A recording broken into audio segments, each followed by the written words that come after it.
మీకు జడ్జిమెంట్ 15 తారీఖు నెగెటివ్ వస్తే ఏం చేయబోతావు? 100% రాదనే భావిస్తున్నాం. ఎందుకంటే సింగిల్ బెంచ్‌లో ఇచ్చిన జడ్జిమెంట్‌ని మనం ఒకవేళ చూసుకున్నట్టయితే అందులో ఎన్ని ఇర్రెగ్యులారిటీస్ టీజీపీఎస్సీ అవన్నీ చేసిందనే ఇప్పుడు కావని చెప్తుంది కదా డివిజనల్ బెంచ్.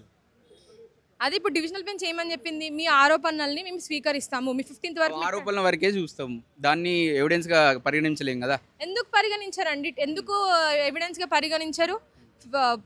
ఒకసారి టీజీపీఎస్సీ 21,075 పేపర్ లీక్ అయిందా, కాలే కదా, ఏమన్నా ఇబ్బందులు జరిగినాయా, కాలే కదా, అవి అడిగింది, అవేం లేవు కదా. సింగిల్ బెంచ్ ఇచ్చిన జడ్జ్మెంట్‌ని కన్సిడర్ చేయరా అండి?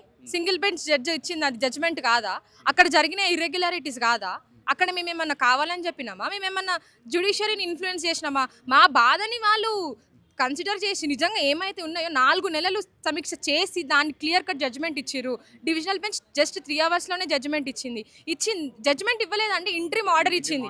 అది ఇంట్రిమ్ ఆర్డర్‌లో ఏం మెన్షన్ చేసింది? Any appointment orders are subject to final judgement అని చెప్పి అన్నది. సో అక్కడ నీకు అపాయింట్మెంట్ ఆర్డర్స్ ఇచ్చిందని చెప్పి ఎక్కడ మెన్షన్ చేసింది? ఈమని చెప్పి మెన్షన్ చేసిందా?